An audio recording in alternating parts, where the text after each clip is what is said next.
அவ்வளோ காசு போட்டு நம்ம ஏசி வாங்கினாலும் கரண்ட் பில்லை கம்மி பண்ணணும், ஒரு நாள் ஏசி போட்டு ஒரு நாள் ஏசி போடக்கூடாது, அந்த மாதிரிலாம் வச்சு ஒப்பேற்றிட்டு போய்கிட்டு இருக்கோம் நிறைய பேரெல்லாம். ஆனால் இவங்கள்ட்ட இருந்தெல்லாம் நம்ம ஏசியை காப்பாற்றுறத நினச்சிக்கிட்டு ரொம்ப கஷ்டமாக இருக்குது. எதென்னமோ பண்ணுறோம், ஆனால் இவங்கள்ட்ட இருந்தெல்லாம் நம்ம ஏசியை காப்பாற்ற வேண்டியிருக்கு.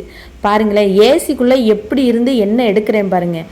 ஃபுல்லாக இந்த நூல்கண்டு ஃபுல்லாக நான் பெட்டியில் வச்சுருந்தேன். பெட்டியில் பார்த்தீங்கன்னாக்கா ஒரு கிராஃப்ட் செய்யலாம் அப்படிங்கிறதுக்காக ஃபுல்லாக பூ மாதிரி நான் க்ரியேட் பண்ணி அழகாக நான் கட்டி கட்டி வச்சுருந்தேன். கடைசியில் பார்த்தா அவ்வளோ உள்ள நூலையும் எடுத்து அதை ஃபுல்லாக பிரித்து ஏசிக்குள்ளே ஃபுல்லாக அப்படி வச்சுருக்கு.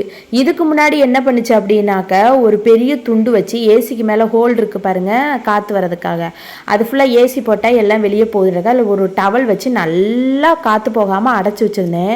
அந்த டவலை ஃபுல்லாக உருவி அதை துண்டு துண்டாக கட் பண்ணி அந்த டவல் ஃபுல்லாக ஏசிக்குள்ளே வச்சுருந்துச்சு.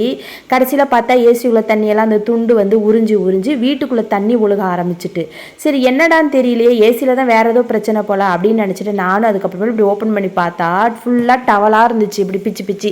கடைசியில் அதை எடுத்து நான் வெளியே போட்டுட்டேன். இப்போ என்ன பார்த்துச்சு அப்படின்னா வெளியே எடுத்து போட்டுட்டேன் அப்படின்ட்டு. இது இந்த உள்ள நூல் இந்த பெட்டியில் வச்சுருந்தாங்க அந்த மேலே செவுத்தில். அதை ஃபுல்லாக அங்கே பாருங்கள் எவ்வளோ அழகாக பால் மாதிரி வச்சுருக்கேன் பார்த்தீங்களா, பூ மாதிரி. இதை ஃபுல்லாக பிரித்து அவ்வளோ நூல்கண்டையும் உள்ளே கொண்டு போய் வச்சுருக்கு. எதுக்கு வச்சுருக்குன்னா இந்த அணில் தான். எதுக்குன்னா குட்டி போடுறதுக்காக கூடு கட்டுறேன்னு பேரில் வச்சுருக்கு. நான் திறந்து பார்த்தேன், அதாவது குட்டி இல்லை. குட்டி இருந்தது அப்படின்னா சரி நம்ம அதை கலைக்க வேண்டாம் இருக்கட்டும் அப்படின்னு சொல்லிட்டு தான் நான் ரொம்ப நாள் அதை விட்டுக்கிட்டு இருந்தேன். அப்புறம் திறந்து பார்த்தோன்னா குட்டி எதுவுமே இல்லை, அதனால் வெளியே. ஏன்னா இது ரொம்ப நாள் விட்டோம் அப்படின்னா ஏசி நம்ம 50,000 30,000 போட்டாலும் நம்ம வாங்கி வச்சுருப்போம்.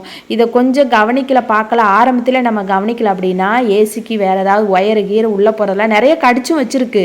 கடிச்சு ரொம்ப பெரிய பிரச்சனையில் நமக்கு நஷ்டத்தை தான் வர வைக்கும். இந்த ஓட்டையில் தான் ஃபுல்லாக அடைச்சி வச்சுருந்தேன். எல்லாத்தையுமே எடுத்துட்டு இந்த அணில் அந்த ஏசி ஓப்பன் பண்ணி பார்த்தா 3-4 அணில் இருக்குங்க, பெரிய அணில்.